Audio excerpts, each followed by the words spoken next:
할렐루야. 하나님을 찬양합니다. 하나님께서 우리들에게 평화와 은총과 은혜를 베푸실 줄 믿습니다.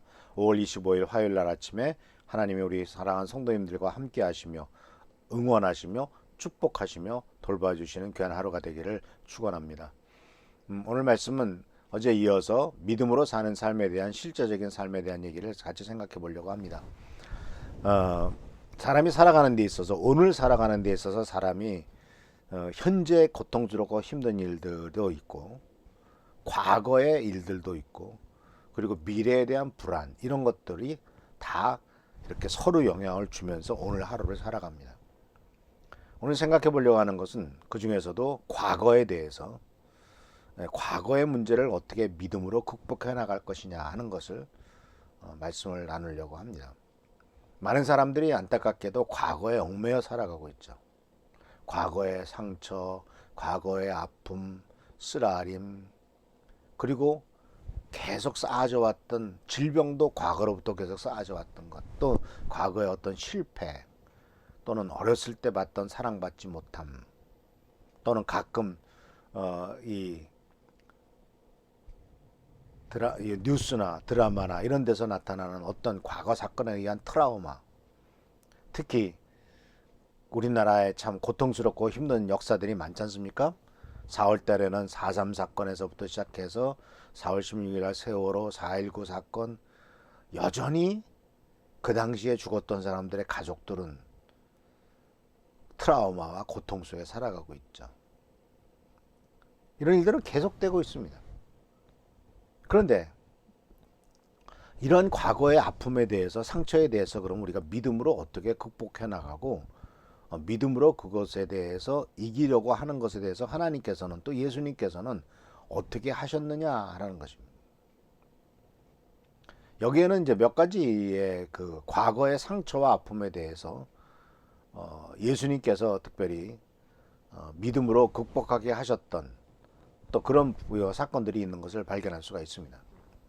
그래서 보면은 이거 그 몇 가지 분야가 있는데, 첫 번째는 이제 육신의 질병의 문제, 또는 어떤 그 과거의 상처로 말미암은 문제. 여기는 치유가 필요하죠. 그리고 또 용서가 필요한 것도 있습니다. 그리고 또 한 가지는 내가 당했던 일들에 대해서 치유의 방법으로서 의미를 부여하는 경우도 있습니다. 그러므로 치유되기도 합니다. 그리고 또는 이제 영적으로 그 고통스럽고 어려웠던 상황과 하나님의 사랑을 서로 바꾸는, 치유하기도 하는 경우도 있습니다. 하나하나를 짧게 한번 생각해 볼 필요가 있습니다. 먼저는 믿음으로 우리들은 과거의 상처와 아픔을 치유하는 것을 예수님께서 하셨던 것을 볼 수가 있습니다. 그래서 이 그 과거의 상처와 아픔으로 말미암은 치유에 대해서 예수께서 선언하셨던 많은 그 축복된 말씀이 있고 역사가 있는데, 그 중에서 가장 아주 획기적인 말이 바로 뭐냐면 내 죄가 용서받았다라는 선언이었습니다.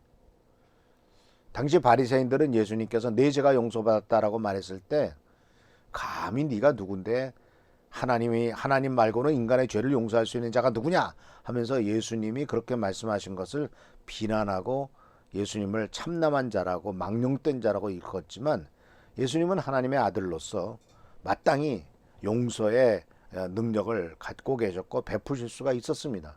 그뿐이 아니죠. 예수님은 부활하시고 난 다음에 제자들에게 모였을 때도 성령을 받으라, 그리고 많은 사람의 죄를 용서해 주어라 하고 이렇게 말씀하셨어요. 네가 용서하면 그 용서가 없어지겠지만 용서하지 않으면 그대로 남아있을 것이다 라고 말씀하심으로써 용서의 권한이 예수님에게서 우리들에게까지도 넘어오게 되는 것을 발견할 수가 있어요.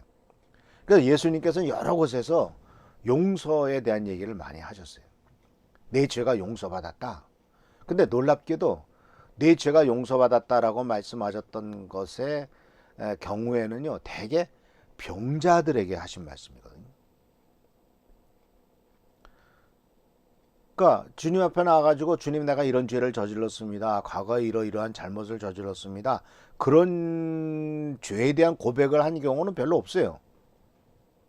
근데 주님께서는 그런 고백을 한 게 아니라 믿음으로 예수 그리스도에게 나와서 주님으로부터 치유받기를 원했고 주님에게 믿음을 보여줬던 사람들에게 공통적으로 하신 말씀이 내 죄가 용서받았다라고 하는 말씀이었어요. 그들은 내가 죄인입니다라고 고백하지도 않았어요. 나는 죄를 졌습니다라고 얘기하지 않았어요. 그런데 주님 앞에 나와서 주님이 나의 문제를 해결할 수 있습니다라고 고백을 했을 때 내 죄가 용서받았다라는 말씀을 하신 것이 여러 군데에 나와요.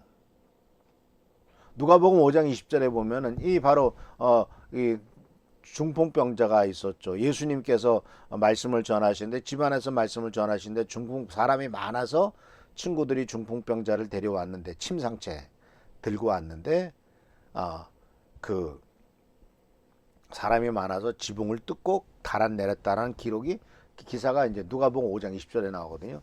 그때 예수님께서 누가복음 5장 20절에 뭐라고 말씀하셨냐면 예수께서 그들의 믿음을 보시고 그러니까 표현이 참 재밌습니다. 예수께서 그들의 믿음을 보시고 말씀하셨다. 이 사람아 내 죄가 용서받았다. 믿음을 보시고 하신 말씀이 죄가 용서받았대요. 그리고 일어나서 내 침상을 들고 걸어가라 해가지고 치유가 치유를 받았죠. 그래서 사랑하는 성도 여러분, 이렇게 과거에 대해서 주님께서는 죄가 용서받았다. 믿음을 보여준 사람, 주님께 오면은 내 병이 치유받을 수 있고 내 문제가 해결될 수 있다라고 하는 것이 이 특히 이제 4명이 데리고 간 중풍병자의 경우에는 자기의 믿음보다도 친구들의 믿음이 예수님으로부터 내 죄가 용서받았다라는 이야기를 끌어낼 수가 있게 됐다라는 사실이죠. 물론 병도 치유받았고요. 그래서 이 부분은 이제 특히 아주 반복해서 예수께서 말씀하셨던 것이 바로 뭐냐면 이제 누가복음 7장 48절에 나오는 말씀인데 이 사건은 우리가 알다시피 그 예수님이 바로 이 어떤 사람 특히 바리새인의 집에서 식사를 하고 있었는데 이 바리새파 사람 집에 가서 같이 밥을 먹고 있었는데 동네에서 죄인이라고 아마 무슨 창기였을지도 모르고 어쨌든 소문난 여자 한 사람이 죄인으로 소문난 여자 한 사람이 향유가 담긴 옥합을 가지고 와가지고요 뒤에서 서서 울면서 그 예수님의 발 아래서 이제 그 발을 눈물로 적시고 자기 머리털로 닦고 그 발에 입 맞추고 향유를 발랐다고 하는 기록이 나오잖아요. 이것에 대해서 이제 사람들이 비난을 하죠. 이 사람이 죄인인데 예수님은 어떻게 그렇게 볼 수가 있느냐라고 말했을 때 예수님이 48절에 이렇게 말해요. 그리고 예수께서 그 여자에게 말씀하셨다. 내 죄가 용서받았다. 내 죄가 용서받았다. 그러면서 50절에 이렇게 말씀하셨습니다. 그러나 예수께서는 그 여자에게 말씀하셨다. 내 믿음이 너를 구원하였으니 편안히 가거라. 굳이 어떤 죄에 대한 것을 고백하지 않더라도 예수님 앞에 나와서 동네 사람들이 다 죄인이라고 손가락질하는 그 여자가 숨지 않고 과감히 나와서 자신의 모든 귀중한 것을 다 깨뜨려서 항옥합을 깨뜨려 예수님의 발을 씻겼던 그 행위가 예수님께서는 용서받았다, 믿음이 너를 구원하였다 이런 말씀을 하셨다는 거예요. 그러니까 이 모든 과거가 해결된 거예요. 이 모든 과거를 주님께서 치유하신 거예요. 그래서 사랑하는 성도 여러분, 우리의 삶에 있어서 과거도 주님 앞에 나아가면은 주님께서 말씀하십니다. 내 모든 죄가 용서받았고 내 믿음이 너를 구원하였다. 이제는 너에게는 평안함이 임할 것이다. 많은 사람이 죄책감으로 인해서 평안함이 없어요. 옛날에 내가 어땠는데. 지난 그 기도회 때 잠깐 말씀드렸습니다만은 5.18 그 광주 민주화 운동이 벌써 1980년에 있었던 일인데 80년이죠. 41년이 지났습니다. 근데 그때 광주 시민에게 총을 쐈던 사병이 41년 만에 사죄를 하죠. 내가 쐈습니다. 내가 죽였습니다. 이것을 고백할 때까지 내 마음속에 평안함이 없었는데 그 유가족이 당신도 피해자요. 당신도 위에서 시킨 대로 했을 뿐이고 용서합니다 했을 때 이제 그에게 평안이 임하죠. 죄가 용서를 받죠. 법적으로는 문제가 되지 않았을 겁니다. 그러나 무고한 시민을 쏴 죽였다라고 하는 그 죄책감은 평생 그의 삶을 아마 트라우마로서 남았을 텐데, 주님께서 우리들에게 주셨던 은혜처럼 죄를 이제 용서받고 평안함이 임한 것을 발견할 수가 있습니다. 그래서 사랑하는 성도 여러분, 과거에 대해서 하나님께서는 우리들에게 용서를 선언하셨습니다. 믿음이 구원했다라고 선언하셨어요. 예수님께서 말씀하셨습니다. 과거가 변하진 않아요.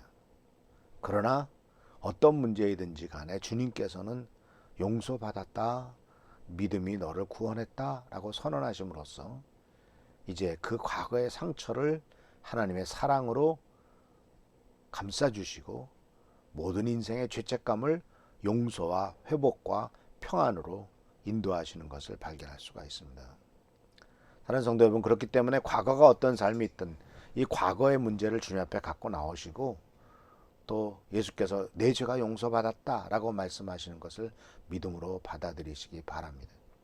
또 믿음이 너를 구원하였다라고 하는 말씀을 아멘, 할렐루야, 감사함으로 받아들이셔서 더 이상 과거가 우리의 삶을 괴롭히고 과거가 우리의 삶을 올무잡는, 과거가 우리의 발뒤꿈치를 잡는 일이 없도록 믿음으로 앞으로 나가는 우리 교한 성도들 되시기를 축원합니다. 기도하겠습니다. 좋으신 주님 은혜를 감사합니다. 내 죄가 용서받았다. 그리고 내 믿음이 너를 구원하였다. 평안하거라. 이렇게 말씀하시는 그 목소리를 우리가 듣습니다. 우리에게도 주님께서 그렇게 말씀하신 것을 듣습니다. 주님, 우리 사람이라 성도님들에게 내 죄가 용서받았다, 내 믿음이 너를 구원하였으니 평안하거라 라는 말씀이 성취될 줄을 믿습니다. 주님을 믿음으로 우리의 삶에 평안함이 임하도록 하시고 놀라운 은총과 은혜가 임하도록 축복하여 주옵소서. 주께 감사하고 예수 그리스도의 이름으로 축복하며 간절히 기도하옵나이다. 아멘. 주님의 평화와 평안이 우리 사랑하는 성도님들에게 넘치시기를 축원합니다.